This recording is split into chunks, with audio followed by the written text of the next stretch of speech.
Welcome to Multifamily Grit, where we bring in the experts to share the pros and cons and celebrations and struggles of one of the most important industries in the U.S., multifamily property management.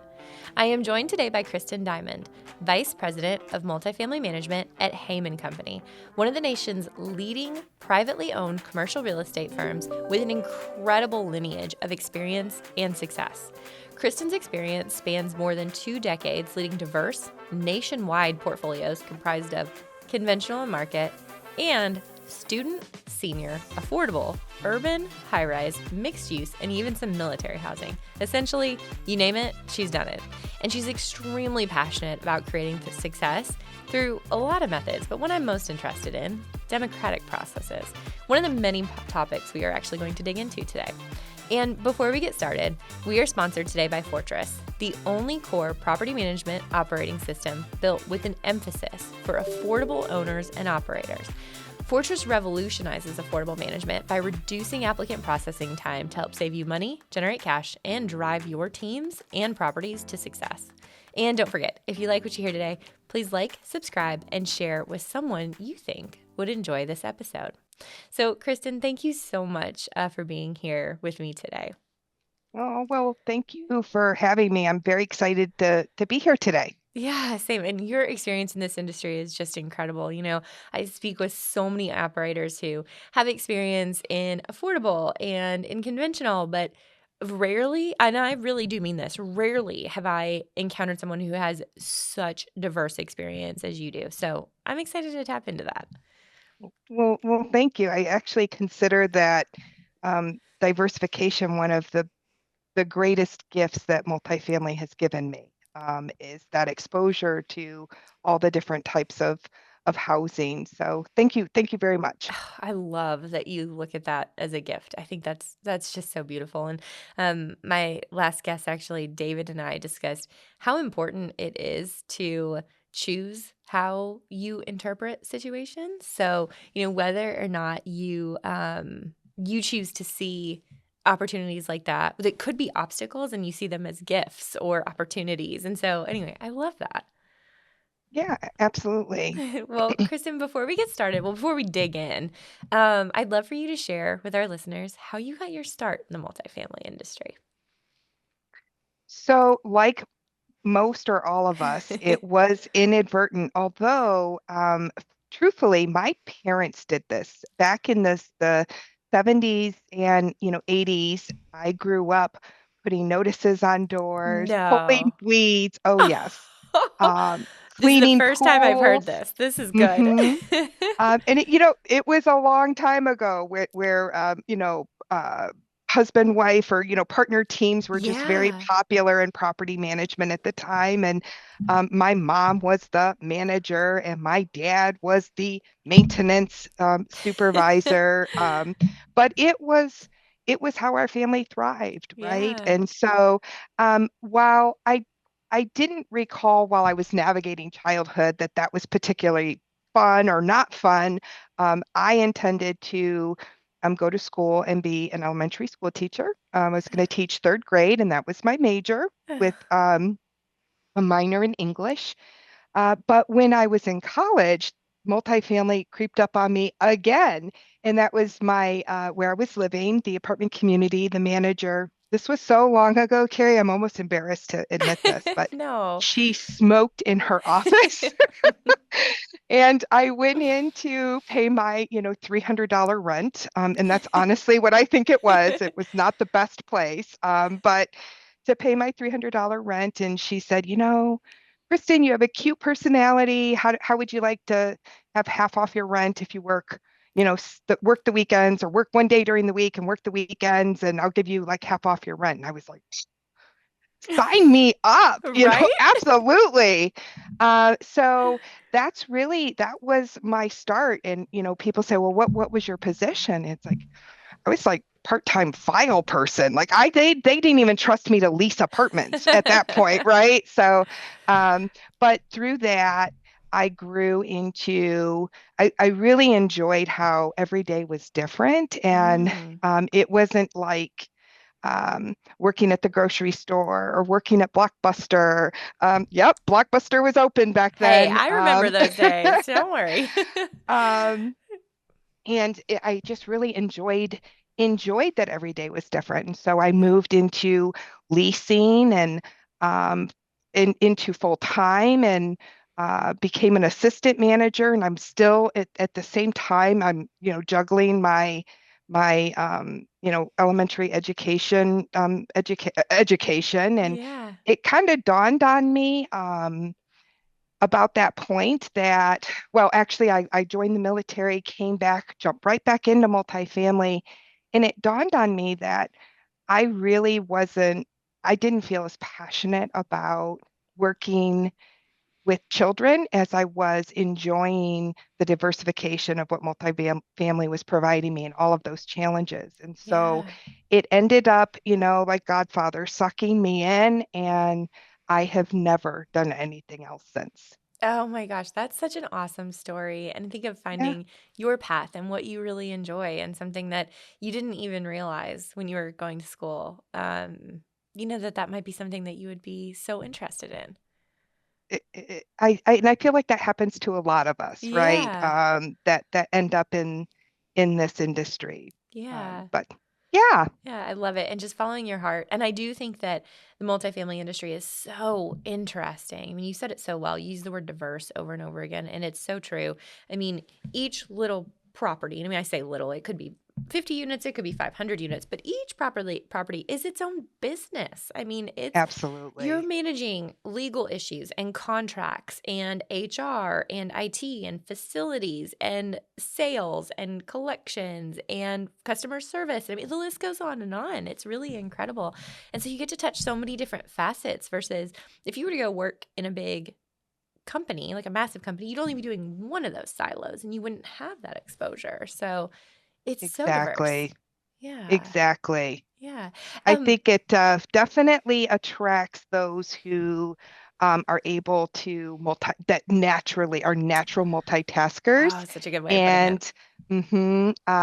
and and who enjoy um, a a speed of just urgency, right? Yeah. Because there's seasonality and ebb and flow to what we do on a whole, there's just this kind of consistent, wayward motion forward that every day is going to be a full, robust day of all the many things that happen, right? All the things you named and so many more. So Yeah. some people really thrive in that environment and enjoy that diversification again. And some don't, but I was definitely one who took to it. Oh, I love it. Now, you and I have chatted, so we're not strangers, but I did not know that you were in the military. I was in the United States Coast Guard. Oh, well, Yeah. thank you for your Mhm. service. What caused you to do that? I think it was at a point where I was about 19 years old when I Okay. ended up joining, and I was a little frustrated that I had not yet finished. I back up a little bit. I had graduated high school early, and Okay. so I had already been out of high school for almost 3 years at that Oh, point, wow. and I was frustrated that I wasn't finished or a little bit closer to being finished. And so I think I just thought, well, by joining, then I I'm not going to need to work. Plus, go to school. I'll just focus on the military, come back, and then be able to focus full time on school. But multifamily had a different idea. Yeah. Oh, I love that. I don't think you knew this about me either, but I was actually in the army for a Oh, period of time. Yeah. While I well, was in, thank you. oh, well, I was in so I joined the the ROTC JAG, and I actually fully contracted in while I was in law school and spent a summer at Fort Knox and then a summer at Fort Sill.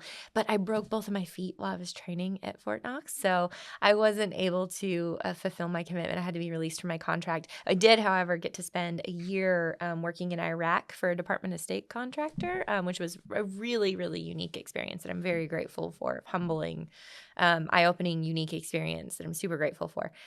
But I don't know. I think there is really something to be said for contributing to your country in some form or fashion. I don't care how long it is. I don't care if it's like 2 years or 20 years, but I think taking a part of your life and giving back in that way in a public service fashion, I think, and it doesn't have to be with the military. There are lots of other ways that you could Mhm. do it. But anyway, I just think it's not only like really good for the energy in the world for everyone to take time to do that, but I think it's so rewarding, and it really opens your eyes to a very different area of life that you wouldn't have ever otherwise had that experience. Do you know what I mean? I 1000% agree with you. I think it's a completely different perspective Yes. um, that I gained from the. I'm so grateful for my experience. I walked away for sure a better human and Yep. a more developed adult. Yep. Um, and not that I feel I was undeveloped, or immature walking into it, but Yeah. I think there's just that sense of selflessness Yeah. that the only thing I can compare it to now at this point in my life would be, I'm a mother of four and adult children. And um, my experience in the Coast Guard was just, it was country first, right? Yep. The organization first, the mission first. Yeah. Everything else was second. Yep. And, short of becoming a mother and then it's children first and family first. I really, had nothing else like that in my life, Yeah. to that point, and to be surrounded by men and women that share that same vision and that Yeah. same sense of sacrifice and commitment. You use the word humbling. It's extremely humbling, right? Yeah. To be surrounded by hundreds and thousands of people Yep. that all share in that. Yep. It's really incredible. I've Yeah. had people say to me, "Oh, I could never do it. I could never do it because I just don't take orders, right? I'm just not someone who takes orders and just Yeah. blindly obeys orders." And it's like, well, you're right. You're probably not a good fit but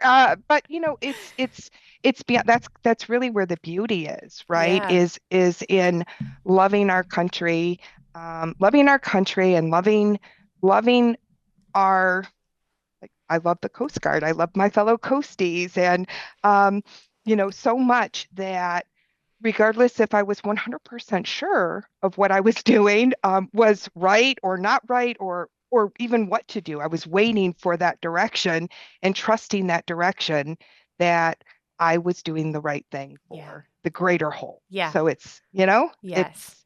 it's an amazing experience. Also helped me learn how to better defend myself and Yeah. articulate, not even defend myself, but articulate, position myself. We have to be able to actively listen and Yeah. take information in before we can share information out, right, with anyone. So I think the military prepares us for all of that. Oh, I couldn't agree more. You said something about putting the mission first and having learned that there in a way that you wouldn't otherwise learn until you had kids, or if you had kids, because not everybody has kids, but you Right. learn to put something before yourself. And it's so funny because anytime anything difficult happens in my professional life now, where it's like, we've had crazy stuff happen where we show up at a hotel and we had, 3 rooms booked for 3 women. There's myself and 2 other women on my sales team, and they only have 2 rooms for us. And so, like, we have to bunk up, like someone has to share a room. Right. And it's so funny because, my 2 team members are like, oh, we don't experience this. It's not like they're mad or anything, but it wasn't their expectation. And so it's like, well, we don't know each other that well or whatever it is. And I'm just like, it's so funny because when I lived in a barracks with 40 other women, now I'm like, hey, I'm always down to share a room. It doesn't bother me at all. Like, it's not 40 other women. It's fine.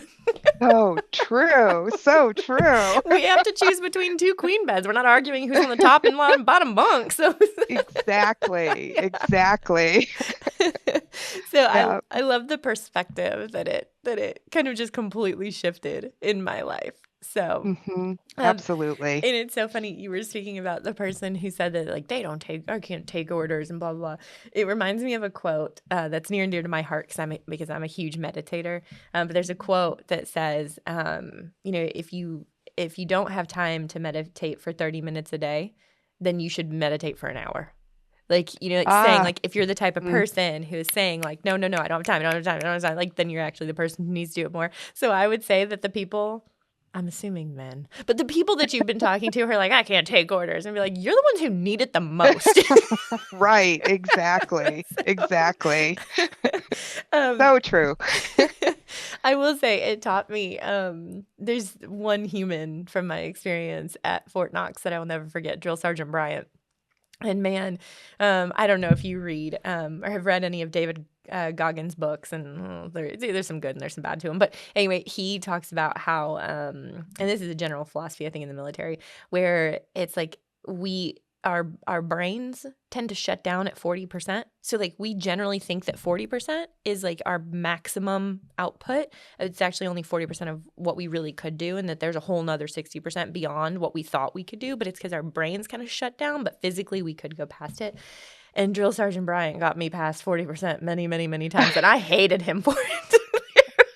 There were times where Mm, I was miserable. I'm sure you can recall some of those times in training that mm. were miserable, but it like taught me that there's this whole other side of me and that I'm capable of so much more than I ever thought, which I think that is an experience the military gives that is very rare, I think, that a lot of people don't ever experience.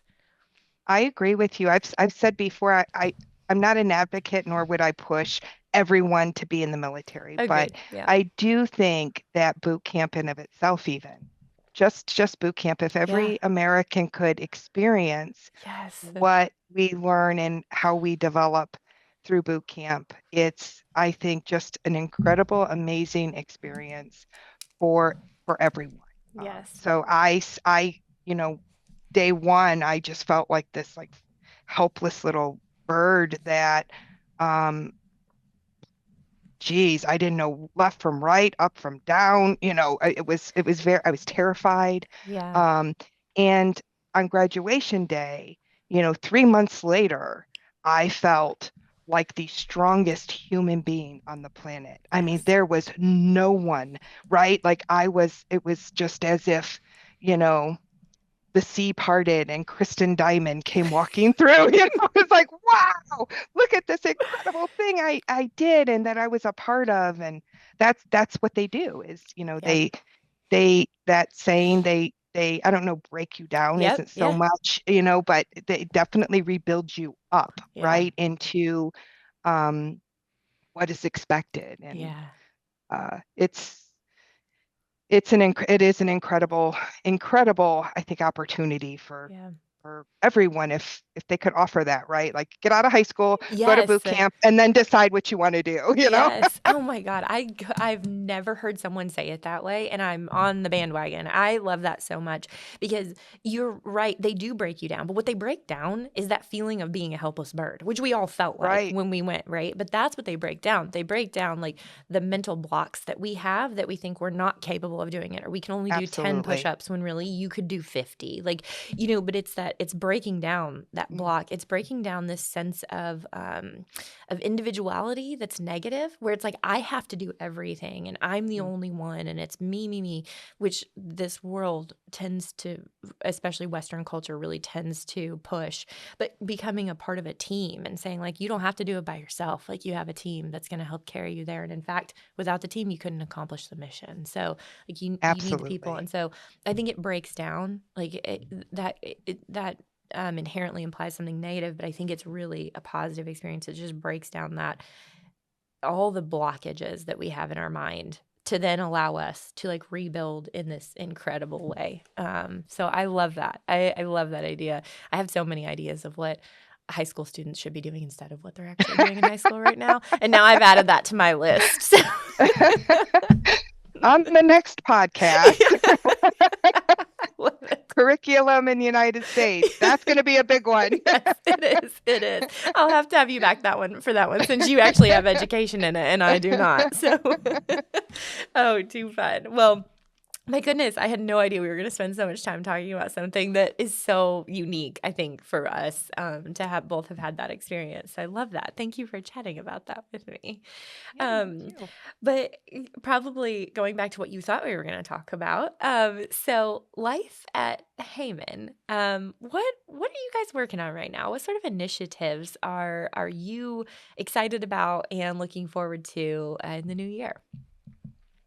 Well, it's changed a little bit with fluctuating interest rates over the last several years. Our Yeah. acquisitions have slowed down a bit, but we're still growing, but more so on the like third party side and so forth. So we're really focused on like our systems and our processes and policies and how we improve Mm, those in a meaningful, impactful, and efficient manner, yeah. right? And while those things, efficiencies, policies, procedures are always evolving, I think what's different now is that there's just so much technology. There's so much.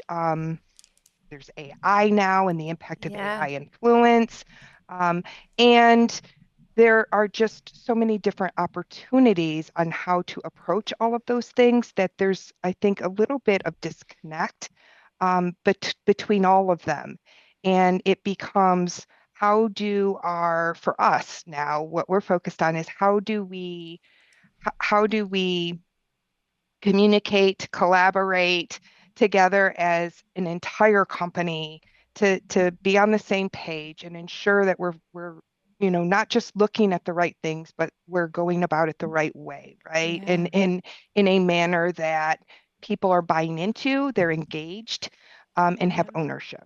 Yeah. So our initiative for this year, we actually started it in 2024, and we're building on this in 2025, is a committee approach to all of the different components of property management. Yep. So, you know, we've talked about sales and marketing, financial analytics, policies and procedures, training and development, maintenance and facilities, CapEx, right? Goodness sakes, innovation and technology.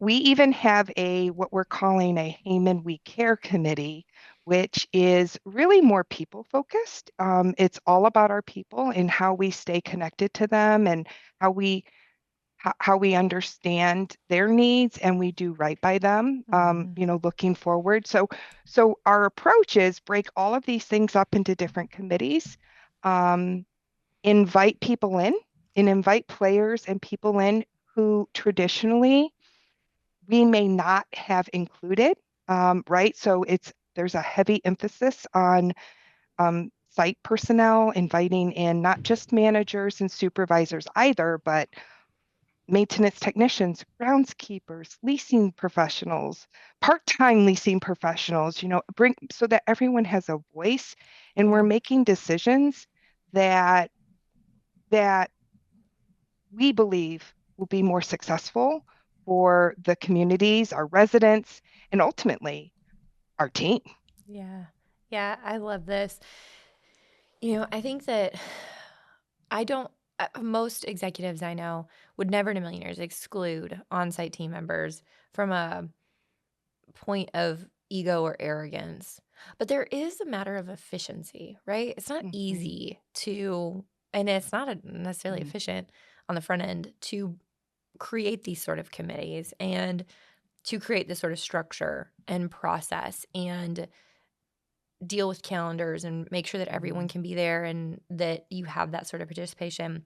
And you've taken it even a step further, in my opinion, because you mentioned to me that each of these committees is usually about 10 people. And your goal is for 70%, 7 people, to actually be from on site, which is really incredible. That's a lot Correct. of management. So, what would you say to those that would say, like, yeah, it's great that you have these committees and you're bringing people in from on site, but don't you lose a lot of efficiency? I will tell you what we've learned is the actual opposite of that. And Okay. so going into it, I would be remiss and not truthful to say there was some hesitancy and some trepidation about that. Are we going to lose control? Mm-hmm. Are we going to be Mm-hmm. spinning in Mm-hmm. so many different directions that we end up not moving forward at all, right?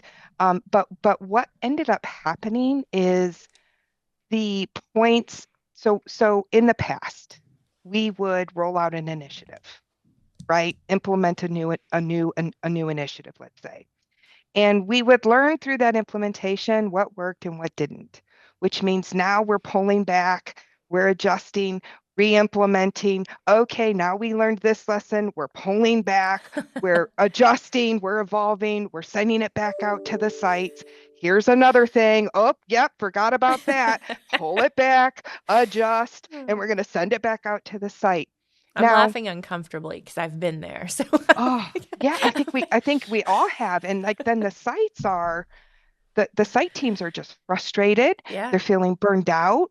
It's like, goodness, they're thinking, don't you realize, corporate team, that we have real jobs here? Like people are, we're very, very busy. Residents are yeah, coming in the door and they expect a lot of us, and you can't get this right. yep, You yep, can't get this one thing that you expect of us right. And so I think what we have found is by including, and not just including, but having the majority of these committees be comprised of the actual people who are doing the work that actually have to execute the initiative, right? By including them on the front end, we're reducing the number of things that we miss that we have to pull yeah, back. So we're rolling out, we're beta testing, for example, before we do full-blown portfolio rollouts. We've learned that together. Um, yeah, so we're doing these tests instead of creating chaos, mm-hmm. because that's the alternative. Is okay, I want to be more efficient, so I want to do this quickly. We're going to just roll this out as a corporate team, and we're going to be able to do that faster than if I include everyone.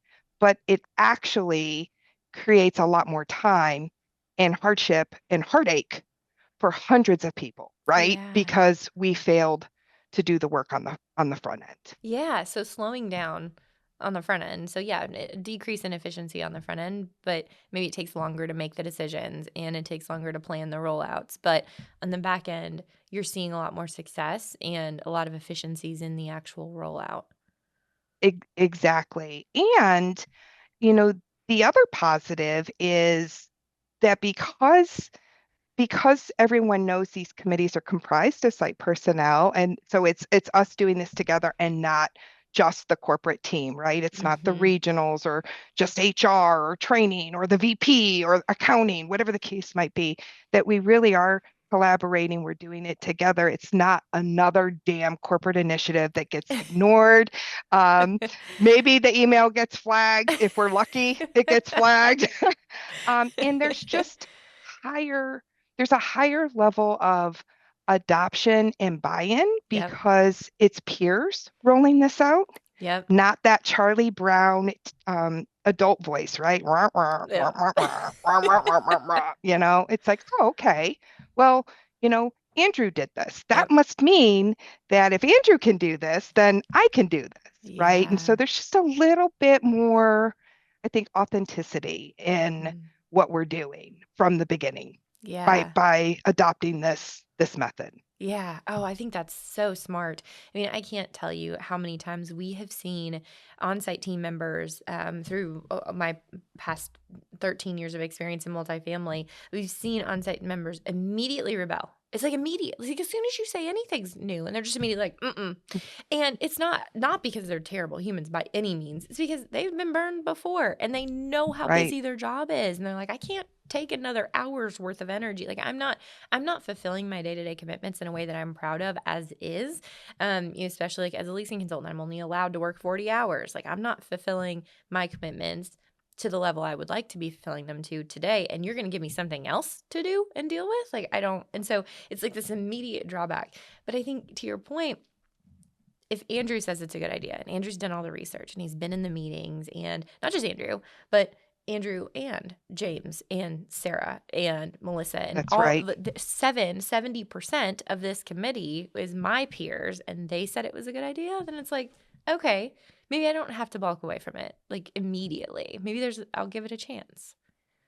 Well, and even I can tell you, I'm in a couple of the committees myself, Yeah. and the committees I'm most passionate about. And there's we call it our code of conduct that we all sign before we jump on one of these committees, and it's basically covenants or commitments that we go into.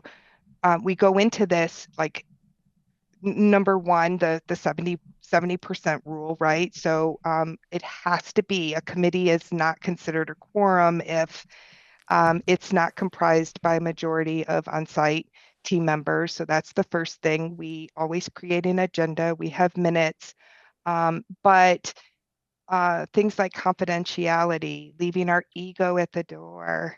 We take a democratic approach and we vote. And so we'll vote on what our own thoughts are. And so for me personally, I could tell you there have been initiatives that perhaps my initial thought was something a little different, but when I see that, goodness, 80% of everyone on this committee is leaning this way, like it's a it's a nudge and a reminder for me that, boy, I'm not looking at this.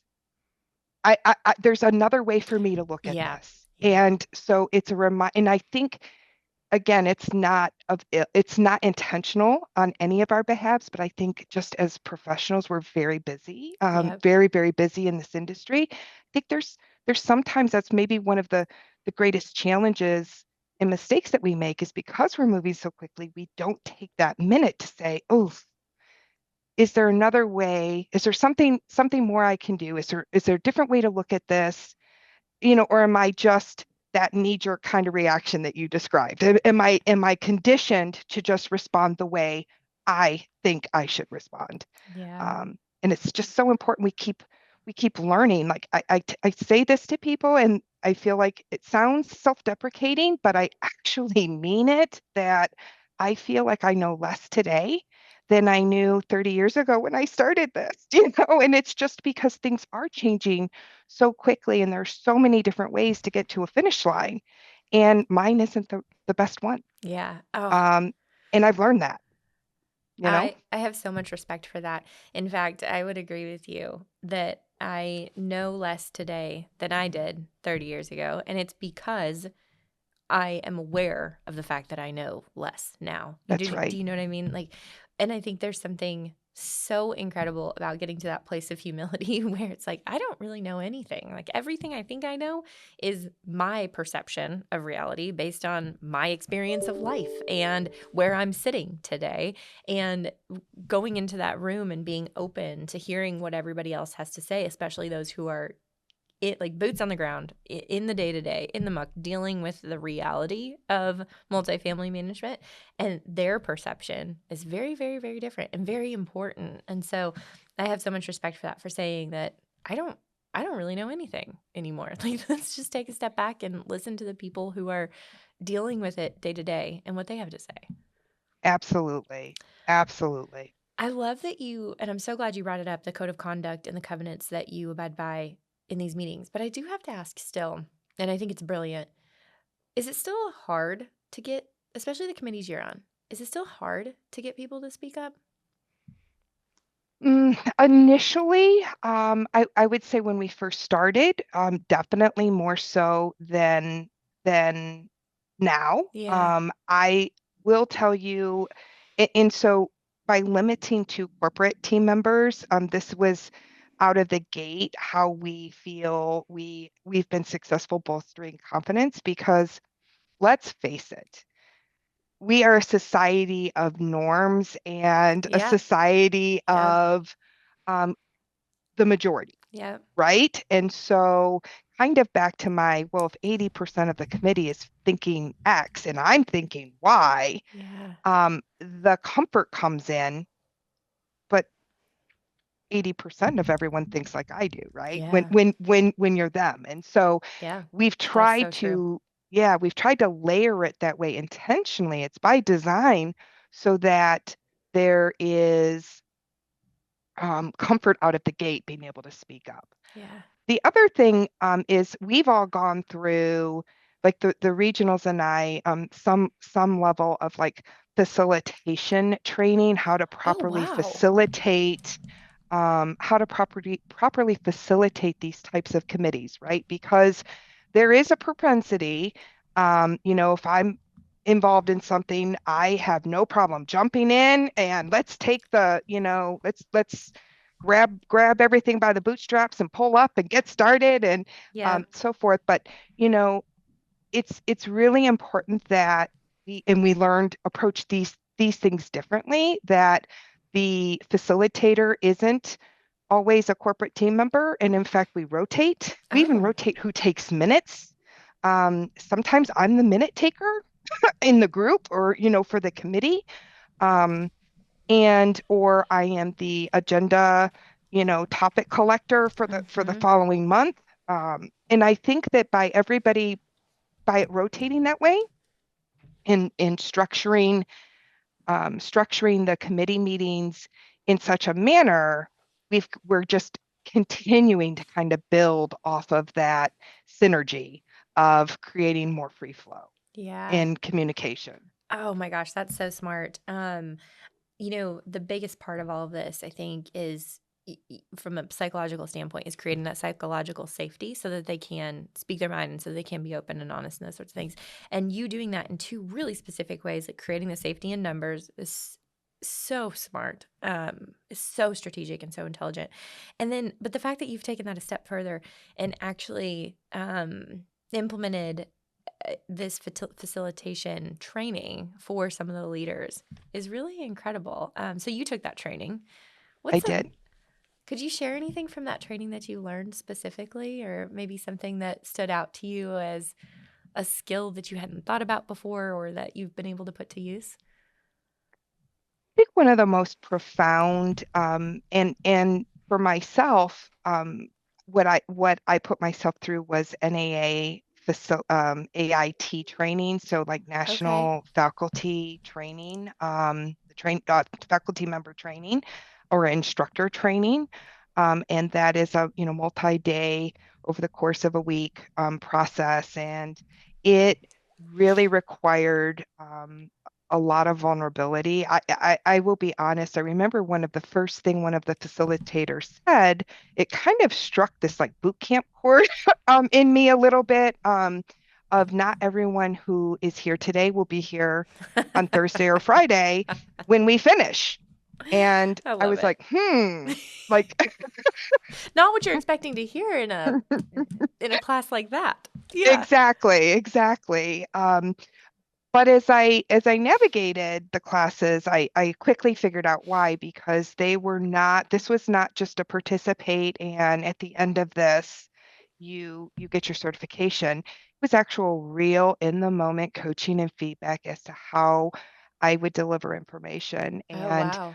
from little things that I learned about myself, like even in this podcast, you're seeing I talk a lot with my hands, and but how for someone else that could be perceived in an aggressive manner, right? Not my intent at all, but it could be perceived Wow. that way. So I learned things like, how to talk about those things, try to identify how others receive information best. If Yeah. I'm sensing any discomfort from someone in the cues that people give us as we're talking and sharing information, if I'm sensing like, I don't know if is enjoying all of my hand movements, maybe I should talk about it. Maybe I should, Oh, I love um, that. and it required a tremendous amount of vulnerability Mhm. to go through that process. The other piece was just really it's perception, and you said this, right? Perception is reality, Yeah. not my intent, Yeah. right? And Yeah. so making sure that the first focus isn't even necessarily the content. It's not what we're Yeah. working on. It's not even what I have to deliver. It's how it's being perceived, Yeah. Yeah. right? Because that's what matters. Yeah. And from that moment, that's also where the magic happens. Yeah. Right? Is how is it perceived, and then how does that person take it and share that with their orbit and just keep spreading that.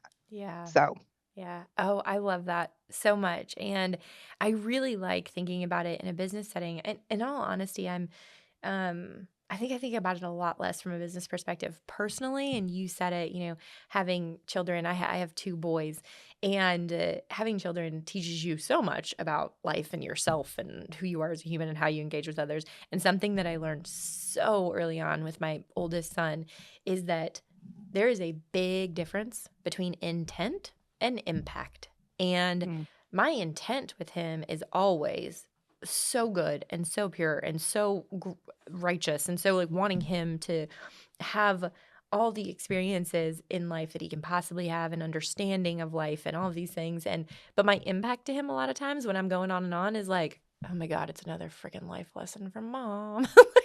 Like, right. that you learn really quickly that like your intention versus your impact are two very, very different things. And you have to figure out a different way. Like if you're going to have the impact you want, then you have to figure out a different way to accomplish it with different groups of people, to your point. Like understanding those that don't like, I'm a hand Mhm. mover too, but understanding those that don't like the hand movements, or where that could feel aggressive. And it's like, I'm not aggressive, but then it's like, it doesn't matter. It doesn't matter. That's right, It's right. all about the impact. So I love that. Yeah, absolutely. And thinking about it in terms of those committees is brilliant. And I obviously, I am a fan of all the different committees that you've mentioned. I'm with you in that I'm a huge multitasker, and I love to kind of have my hands in a lot of different pots and get to stir up a lot of different things.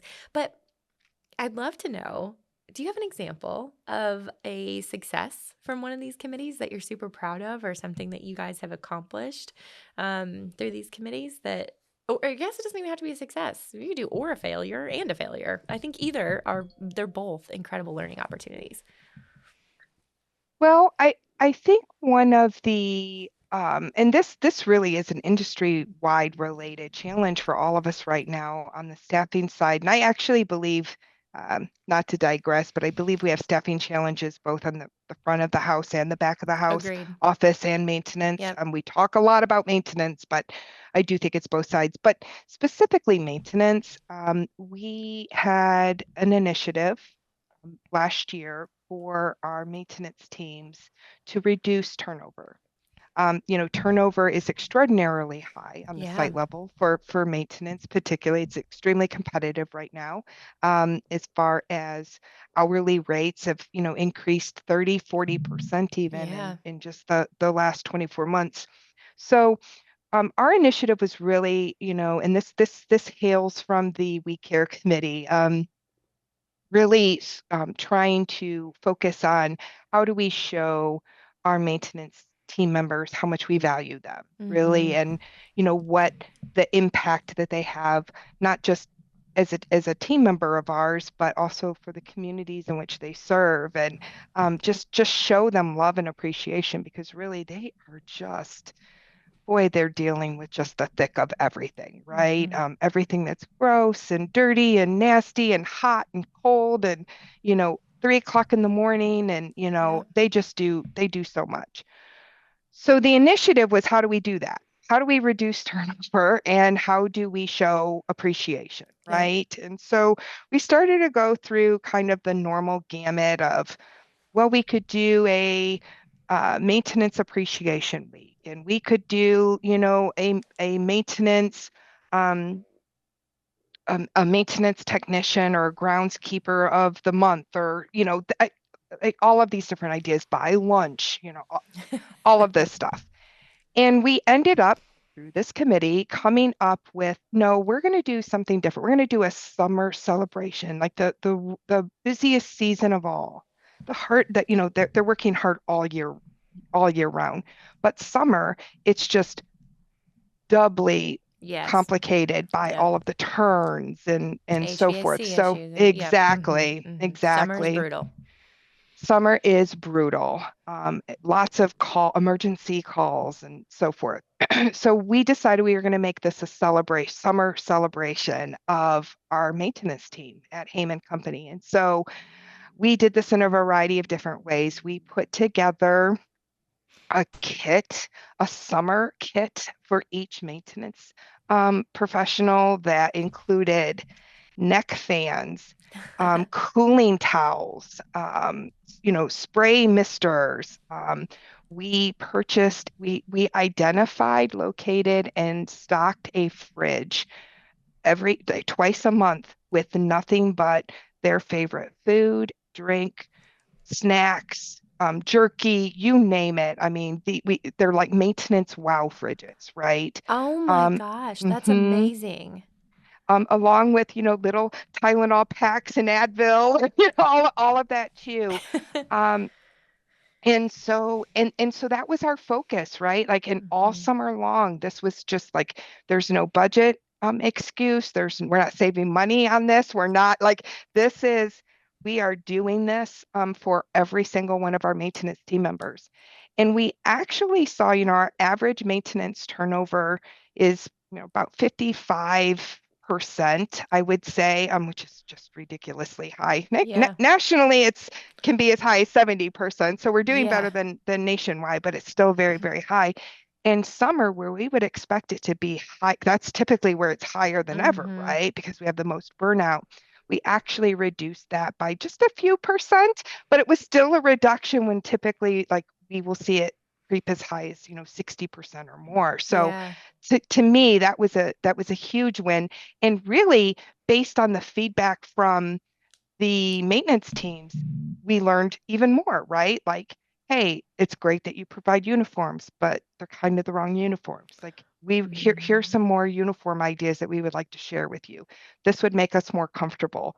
Hey, the ID badges you provide, we like them. We think they're important. We agree with you, right? But we really want, something that's more breakaway or that we can Velcro onto instead of having a lanyard Hanging. or something Hmm. that's like, it's like, wow, like if we had not opened, if not for that initiative and we had not opened up the committee to work on that and then be open to that feedback, there are multiple examples right there of things that we would have never learned that were Yeah. important to our maintenance team members. Yeah. Oh, that's such a great story. And it's so impressive, honestly, that you guys were able to put that initiative together. I've never seen a maintenance wild fridge. I've heard of a lot of things. So that's incredible. And I agree. Anything that you can do to reduce that turnover, it's so tough on the maintenance side. And I think 55% is not bad, honestly. It's just rough out there right now. So any It's initiatives that rough. you guys have done where you maybe weren't so successful? Oh, I mean, we're going to need to book like 400 more More sessions together, podcasts. Carrie. We don't have enough time together. I love that. That response in and of itself is perfect, actually, because I will say one of my mantras with my team is that if you're not failing, you're not trying hard enough. Like, period. If you're not failing, you're not trying hard enough. And something that I read from Elon Musk's book, which I don't know if you've read it, but it's a Isaacson's biography of him. I don't know if you've read it. It's an incredible book, a phenomenal story. But and whether you like Elon Musk or not doesn't matter. But he has this philosophy, right? It doesn't matter. He's been successful. That's all you can say. And so he has this philosophy that you should that everything should be simplified so much. In other words, let's say you have this component that goes into Tesla, right? This is this component that's been created. His philosophy is you should tear apart, like take as much off of it as possible to the point where you took too much and you have to put 10% back on. So it's the same as like you should be pushing so hard that like if you're not failing, you're not trying hard enough. If you didn't take too much off, that you had to put more back on, you didn't try hard enough. You didn't try to take enough off of it, right? And so I love that response because it means that you're trying really hard and that you're not afraid of failure because you know that that's inevitable if you push and you try really hard. Absolutely. Yeah. Absolutely. Yeah, our project list for 2025 is essentially 154, I think, different areas of for the committees that are areas of improvement, failure. We need to do better. We have to improve, right? Yeah. And so they're not just wants. we want to. They are, areas that we've identified are shortcomings today for Yeah. us, and that, um, we can do better if we focus as a team, on those items. Yeah. Oh, I love it. That's such a great answer. And I think that sets us up well for the last few questions that I have for you, which, as you know, on my podcast, because we talked about it, not because I assume you've listened on my podcast, but we've talked about I this. have listened. I have listened to. I actually very much enjoy your podcast, Oh, so I've listened to like multiple, probably 4 or 5 at this point. So yeah. thank you. Thank you. I really appreciate that. And I have to say, this is going to be a great addition. I had no idea we were going to spend the first 20 minutes talking about what we talked about, but I loved every second of that conversation. So I'm excited for this podcast. That's something that honestly, people who have known me for a long period of time, like they've never heard me say those things, and I wouldn't have if not for your experience and such a great Right. conversation. So, yeah, I'm really excited about this one. And I'm very excited for your answer to this question because you've been in the industry, and I'm sure, had a lot of experiences. And like I said at the beginning, I don't know that I've ever met anyone who has the diverse experience you do. So I'm very excited to hear your story about multifamily. Hmm. Well, I will preface with something we all say when asked that question is, okay, the person who compiles everything and publishes, they're going to be on the national bestseller list, right? Yes, Forever. yes, Um, yes. I've said I'm going to do it, but I haven't. But Such good stories. uh, I'm going to go back. I'm going to jump in my Bill and Ted's Excellent Time Machine, and I'm going to go back to when I started as a manager. And so, let's say 25 years ago or so. And um, I had a probably manager at a year at this point. So, still Okay. very, very, very new. Yeah. But I had a resident call me and say, hey, and for context, these are 3-story buildings, common area entry. So, 4 apartments on each floor, and they all shared an interior, like common hallway space, right? Okay. So she calls and she says, I'm my upstairs neighbor. They have like at least 500 birds. I mean, I am hearing birds and chirps and whistles and bird song all night long. I cannot sleep. It's like hundreds of birds. I'm telling you, hundreds of birds. Really? Like hundreds of birds? It's for sure. And I'm like, okay, well, thanks for letting me know. Let me dig into this, and I'll follow up with you before the end of the week. I called the resident above her, and I said, hey, how's everything in your apartment? He's like, oh yeah, everything's great. It's cool. Like, hey, a couple neighbors have mentioned that they've heard like some bird sound. I mean, that's such a strange thing to even say to a So resident, awkward. right? How do Like, you it's even like, ask that question? Do you have 100 birds in your apartment? yeah, do you have 502 birds in your apartment? Um, but a couple neighbors said that they're hearing like bird, bird, bird whistles, chirps, and do you have birds? Like, no, no, no birds. Like, you could even come in my apartment. Like, I don't have any birds. And I was like, okay. I said, like, have you heard anything? Like, have you heard any bird? He's like, no, well, I mean, maybe a couple days ago, I think I might have heard some like birds, but those are birds outside the apartment. Like that was outside. He's like, okay. He's like, well, listen, thanks. I appreciate it. Let me know if you do hear anything.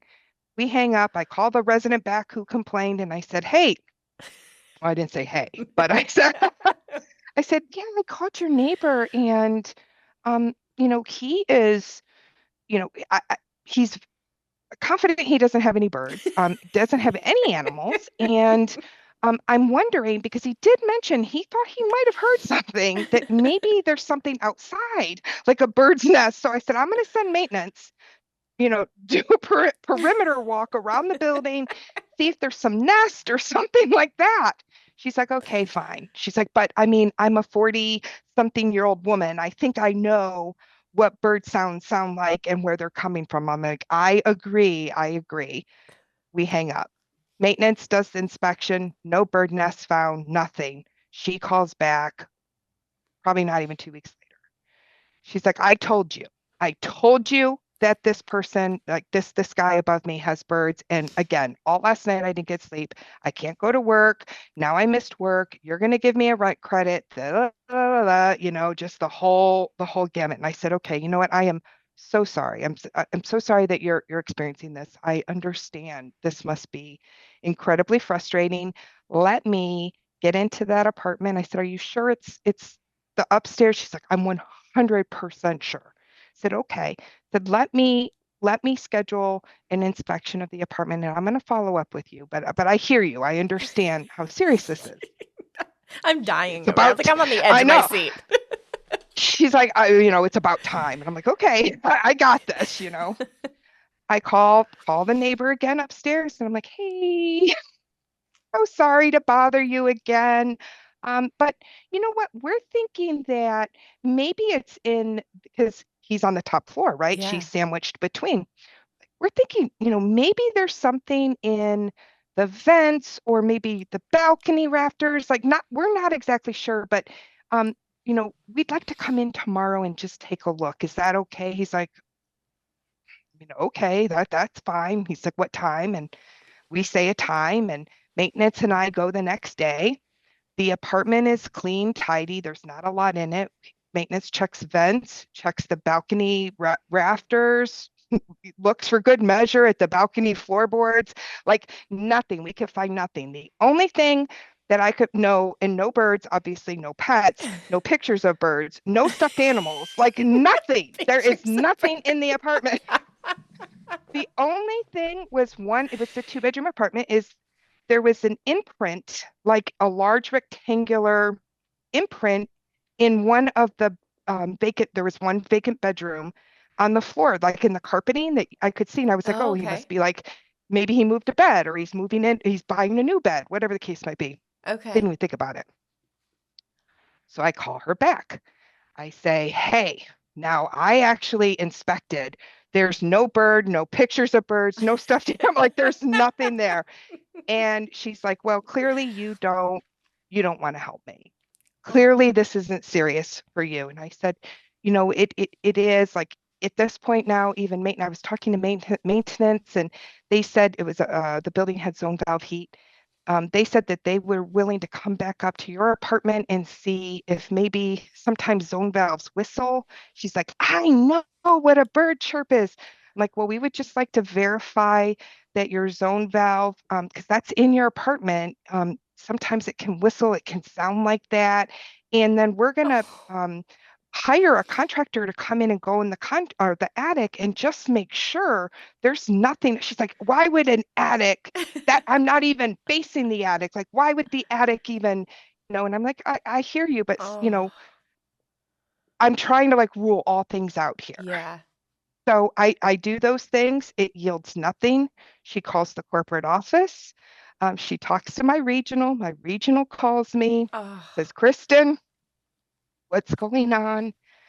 I said, Rhonda, I'm like at a loss here. I don't know what to do. Here's all the things we've done. She's like, well, it sounds like you've really done like mostly everything you can. The only thing I would suggest at this point is contact all, 12 people on that side of the building and inspect all of their apartments. And I was like, well, thinking at first, like, ugh, it just seems like whatever. But it's like, okay, do it. What do you think that showed? Nothing. No birds, no pictures of birds, no stuffed animals, nothing. No birds. So the resident comes in about a month later and she gives her notice. yeah. She just gives her notice. She's like, I knew you weren't, I knew from the moment I called you, you weren't going to take this seriously. Oh, So she turns in her notice, she moves out. And in that moment, she turned in her notice. I will tell you, Kerri, I will admit that while it's always sad to lose a resident, right? There was a small part of me that was like, thank yeah. God, Yeah. like this woman and her phantom bird thing, you know, and she had just made me feel inept in my team. And Yeah. so, I was kind of glad that she was leaving. So she moves out. I think it's all behind us. I never have to talk about it again. until maintenance comes into my office and says, "Hey, we're Oh, working in her apartment doing the because turn. she's moved out." Yep, Yep. doing the turn, and the ceiling's leaking. The kitchen ceiling is leaking. We need to go in the apartment above because they thought his sink or Yeah. dishwasher was leaking. I was like, okay, well, hold on for just a second. I need to call him and just tell him that we're going in, right? Because it's life safety at that point, Yeah, right? you have to. Um, but we haven't given notice, so I want to just notify. And so I called this guy and I said, hey, it's me again. Um, But this time there's something leaking in your kitchen that's leaking into the apartment below. So we're pulling the keys. We're gonna have to go in. He's like, oh no, you won't. He's like, you will not go into my apartment. He's like, you and I said, well, I'm sorry. I said, I understand that this is very inconvenient, but you're actively leaking. Something in your apartment is actively leaking into the apartment below you. He's like, I don't care. I'll be there. I'll be there like in an hour or two, but you're not going to my apartment. It is illegal for you to go in my. He gets like, Oh it's a completely no. different human being than this guy I had dealt with all these other times before. And I was like, well, I understand your frustration. I said, for that reason, I'll accompany maintenance in your apartment. I said, but we have to go in. He's like, don't you dare go in. Like, I'm on my way. Don't you dare go in. I'll call the police. Like, click. And I made the decision, well, we have to go in. It's actively leaking, right? Yeah. And if he calls the police, great, because we have every legal right to go into the apartment. We go into the apartment, maintenance goes straight to the kitchen that something had, I don't know, become disconnected. I have no idea. Nor do I even care now what was going on Yeah. underneath that sink, but something was leaking. But I'm standing there as I promised the resident that I would do, and I hear like clatter, clang, like rumble, chirp, rattle, clank, rumble, chirp. And I'm like, that chirp sounds suspiciously like a bird Like a chirp. bird. Like, please, no, no, no. Oh, that's so good. I'm like, she was right. This whole time she was right. I walked down the hallway. In that bedroom that was vacant is a big metal cage with a mountain lion in it. A mountain lion. Kerri, my heart, it's like it was beating regularly. My heart came out of my mouth, looked at me, said hi. I mean, it was the most terrifying. It was like I truly think I left my body, right? Like I feel like I just floated above my body. I closed the bedroom door as if this hollow door is going to do anything. Now the lion was not, he was in his cage or she was in her cage, but it was still a lion in an apartment. I go back out into the living room. I'm like, Dale, we have got to go. He's like, no, I'm not done. I'm like, I don't turn the water off, do whatever you got to do, but we have got to leave this apartment now. He's like, okay. I said, okay, we need to call the police. There's a lion in the apartment. He's like, there is not. I said, there. He's like, I was just in the apartment with you. I'm like, there's a lion in that apartment. He's like, no. I called the police. Police show up. They called like some wild refuge sanctuary group that came, got the Oh lion, my and that gosh. lady was interviewing me like, how did you not? Basically, it felt like, how did you not know there was a lion living here for all this time? And I said, no, like, she's like, you never saw him walk. Well, of course I never saw him walking a lion. You never heard like there was no resident, no other neighbors that complained about like Oh my any god. sounds or so forth. And I said, no, I mean, the only thing was, okay, the downstairs neighbor said that he had like birds. It was like birds, like we were checking for nests and things like that. And she said, well, did you not realize that's what mountain lions sound like? Oh, They yes. Yeah, I knew And I'm that. like, I'm sorry, Know in my that? zoology background, but I will tell you, I learned from that a very powerful lesson, right? She was right. That whole Hmm. time she was right. That, Well, she you wasn't know, right, but there weren't but any there was birds. something chirping up there. Exactly. Exactly. So Oh, sometimes when I think I know the yeah. answer and it seems so right, and I just like, I'm 100% certain, I always have this like little piece of me that goes back to that event. I'm like, oh, it, there's a possibility that I'm not as certain as I think I am, There's a you know? And possibility that's, that there's a yeah. mountain lion. Oh my gosh. Yeah. That's so, Yeah. oh my gosh, Kristen, that was such a good story, and you are such a good storyteller. Thank you. That was fantastic. I was like on the edge of my seat the whole time. Like I cannot wait to find out what this is. I'm so excited. Oh, that was not what I was expecting, but you were right. The person who finally sits down and aggregates all these stories into a book, New York Times bestseller all day. That's right. That's right. Well, speaking of books, my last question. I've mentioned to you I'm an avid reader, and I love it when people share book recommendations with me. So, do you have a book recommendation that you would like to share with me and my guests?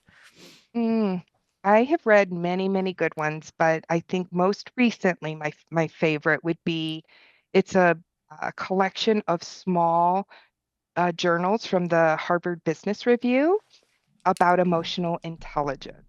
And so each little, there's like mindfulness and focus, and there's just uh, influence, how to influence, conversations and others.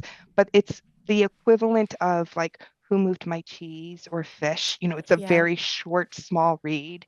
And it's been because it's all emotionally and emotional intelligence focused, it's just filled with like real life examples of Oh, I love that. the psychology of how all of our minds work, and Yeah. been very helpful in the last couple of years. I think a lot's changed as far as the dichotomy of um, tolerance and patience with residents. We're just seeing that fuse. It seems to be getting shorter and shorter, Yeah. and so it's a skill I feel like I needed to improve on. And yeah, it's a great read. I'm not through the series completely yet, but I think I have four of the books down now under my belt. So I would Yeah. very much recommend that one. Oh, thank you so much for that recommendation. I'm absolutely going to grab those books. I've never read those, so I'm looking forward to it. And I mentioned to you at the beginning of the podcast, I am huge into the practice of mindfulness. I meditate for 20 minutes every morning, and it's just a big part of my life. And honestly, something that I just know I need. Like it's just not something that I've been good at over my life. And so I think I'll start with that one. I'd love to read it. So. Oh, good. Well, Kristen, thank you so much for being here today. I have thoroughly enjoyed our entire conversation. I seriously cannot believe it. It's been almost an hour and 15 minutes. I Wow. know, Wow. we chatted, and it was amazing. It filled with some really great takeaways, some awesome things that you are doing at the Hayman Company, and that you as a human have experienced. And so, thank you so much for being here, and thank you for sharing. Well, again, thank you for having me. Very much appreciate it.